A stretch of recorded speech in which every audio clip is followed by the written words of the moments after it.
Situation ఇక్కడ చూస్తూ ఉంటే మీకేం గమనిస్తున్నారు మీరు? భారతదేశ వ్యవసాయ వ్యవస్థను మొత్తం సంపుతున్నారు, హత్య చేస్తున్నారు. భారతీయత పేరు మీద make in India, made in India అని చెప్పి బాగా పొంగనాలు కొడుతున్నారు ప్రధానమంత్రి. ఇప్పుడు రైతులు ఇప్పుడు లాస్ట్ మాట్లాడిన రైతు ఏమన్నాడు, వచ్చేసరికి మేము వేసే పరిస్థితి లేదని. ఇట్లా వేయనీయకుండా చేసే బయటి దేశాలకు వెళ్ళి ఇక్కడికి దిగుమతి చేసుకోవాలని చెప్పి కంప్లీట్ సుంకాలు కూడా మొత్తం కథం పట్టించేసారు.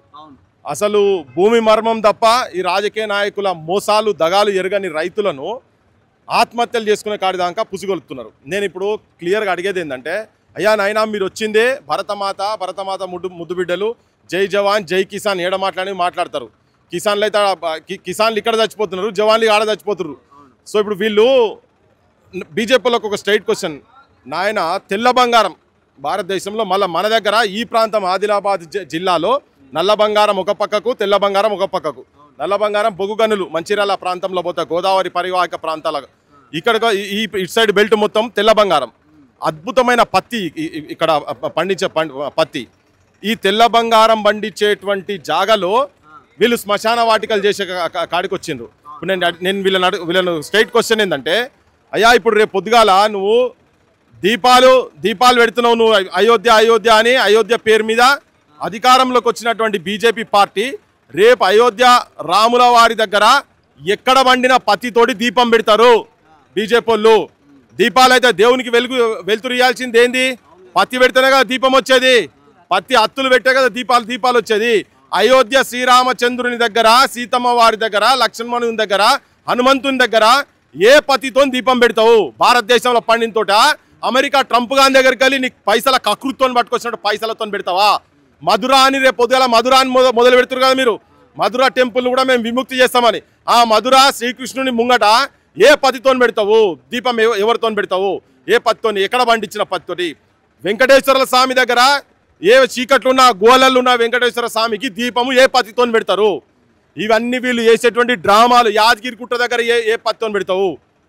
వీళ్ళు చెప్తున్నాయి అన్ని బోగస్ మాటలు. వీళ్ళు ఏమంటున్నారు, అక్కడ క్వాలిటీని ఎవడా క్వాలిటీ డిసైడ్ చేసేది? ఎవరు క్వాలిటీ డిసైడ్ చేసేది?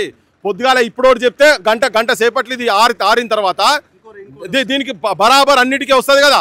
నువ్వే పెట్టుకోవా, నువ్వు పెద్ద మిషన్లు పెట్టి అవసరమైతే డ్రై చేయించు. రైతులు ఇక్కడ తీసుకొచ్చి ఇక్కడ పెట్టిన తర్వాత దానికి తేమ శాతము గింత ఉన్నది, 12 ఉన్నది, 16 ఉన్నది, 18 ఉన్నది, ఎవడా పెట్టి కొలిచి చూసిండా? నీ దగ్గర మిషన్లు పెట్టు, డ్రై చేయి. గవర్నమెంట్ ఇక్కడ మిషన్లు పెట్టి డ్రై చేయాలి. ఎంత పండితే అంత కొనుగోలు చేయాలి. ఇదంతా కేవలం ఏంటంటే కార్పొరేటర్ల చేతులలో పెట్టేటందుకు చేస్తున్నటువంటి ప్రయత్నం.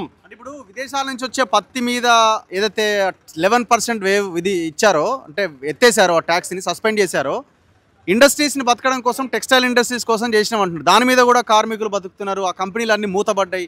మళ్ళీ తెరిపించడం కోసం ఆ ప్రయత్నం చేసినాం అన్నది ఒక వర్షన్ వాళ్ళది. ఇది బక్వాస్ మాటలు తెలుసా, పచ్చి అబద్ధాలు, పచ్చి బూతులు ఈ మాటలు మాట్లాడి. గింత పత్తి ఉన్నది కదా ఇప్పుడు రేపు ఇదేంది క్లియర్ కట్గా వీళ్ళు బంద్ చేపియాలి. ఇక్కడ పత్తి బండనియొద్దు. ట్రంప్ దగ్గర నరేంద్ర మోడీ, రేవంత్ రెడ్డి, రాజకీయ నాయకులు మొత్తం, రాజకీయ వ్యవస్థ మొత్తం మోకరిల్తున్నది, కాళ్ళు మొక్కుతున్నారు. ఎక్కడి నుంచో స్విట్జర్లాండ్ గింతంత దేశాలలోకి వెళ్ళి గింతగానం పత్తి ఇక్కడ పండిస్తున్నారు. తీసుకొచ్చి బంగారం లెక్క కష్టం వల్ల రక్తాన్ని చెమటగా మార్చి తీసుకొచ్చి ఇక్కడ పెడితే వీళ్ళు ఎవరు అంటే దీనికి ఎవడు కొలమానం ఎక్కడిది? ఇక్కడ చేసినటువంటి ఇప్పుడు బ్రిటిష్ వాడు ఇక్కడ చేసినటువంటి బట్టలు, ఇక్కడ చేసినటువంటి కార్పెట్లు, ఇక్కడ చేసినటువంటి మ్యాట్ల కాడికెళ్ళి దొంగలేకి ఎత్తుకొని పోయింది కదా. ఇయ్యాలటి కాలం కాదు చెప్పేది. బ్రిటిష్ వారు పాలించినప్పుడు అంత అద్భుతమైన బట్టలు ఇక్కడ నేసిండ్రు. నువ్వు అమెరికా పోతే మేడ్ ఇన్ అమెరికా ఉండదు. ఆ క్లాత్ మొత్తం ఇక్కడికి వెళ్ళి పోయిందే ఉంటుంది. ఇప్పుడు కొత్తగా మనకు కొత్తగా చెప్తున్నారు వీళ్ళంతా. ఇక్కడ 78 ఏళ్ళ స్వాతంత్ర దేశంలో ఇప్పుడు ఇక్కడ పత్తి క్వాలిటీ లేదని ఎవడనైనా డిసైడ్ చేసేది క్వాలిటీ లేదని ఎక్కడికెళ్ళి చెప్తున్నది. అంతేం లేదు, బక్వాస్ ముచ్చట. బయటి దేశాలకు వెళ్ళిన వీళ్ళకి పర్సెంటేజ్లు పోతాయి.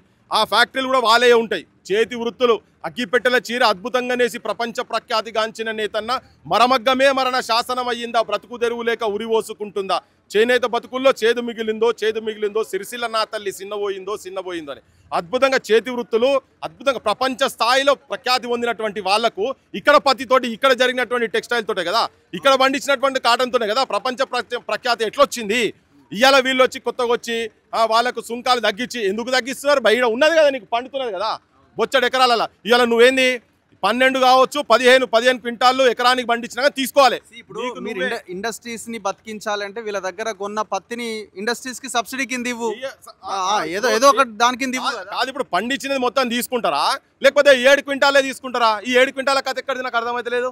ఇక్కడ వాళ్ళ ఉత్పత్తి ఎక్కువ జరుగుతున్నది 12, 14. ఒకటి ఇప్పుడు ప్రైవేట్ వాడు కొంటున్నాడు కదా వీళ్ళ దగ్గర నుంచి 6,000, 7,000కి, మరి వాడెక్కడ అమ్ముకోవాలి? వానికి ఎంత ధైర్యంతో కొంటున్నాడు?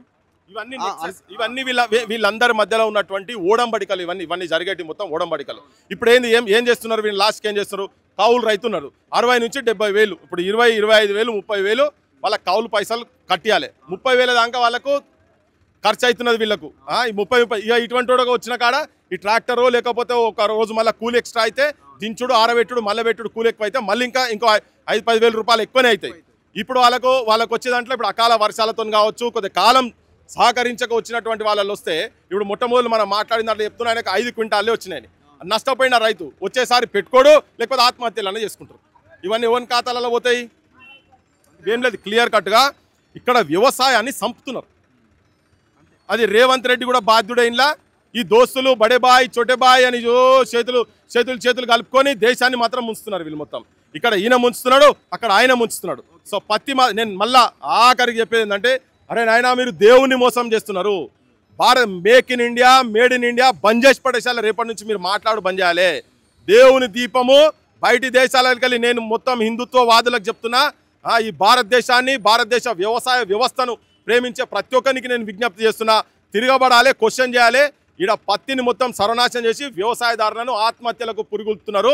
ఇటువంటి వ్యవస్థ మీద తిరగబడాల్సిన అవసరం ఉన్నది యువతరానికి అని చెప్పదలుచుకున్నారు. సో ఇదే మెయిన్ రీజన్ యాక్చువల్గా CCI ఎక్కువగా కొనుగోలు చేయడానికి కొర్రీలు నిబంధనలు పెట్టడానికి కారణం ఏంటంటే, విదేశీ పత్తి మీద 11% ట్యాక్స్ ఎగ్జెంప్షన్ వల్ల మన దేశంలో తయారైన, అంటే మన దేశంలో రైతులు పండించిన పంటని కొనుగోలు చేయడానికి వాళ్ళు ఇష్టపడట్లేదు, వెనక్కి తగ్గుతున్నారు. అందుకే ఈ నిబంధనలు పెడుతున్నారు. ఒకవైపున రైతులు వర్షాలతోని తీవ్రంగా ఇబ్బంది పడి దిగుబడి లేక ఒకవైపున నష్టాల్లో ఉంటే, కనీసం మన రాష్ట్రంలో పంటల బీమా పథకం లాంటి స్కీమ్ కూడా లేదు. అలాంటి సిచ్యువేషన్లో రైతులు కష్టపడి పండించి ఎంతో కొంత తీసుకొస్తే దాన్ని కూడా వెనక్కి పంపిస్తున్నారు.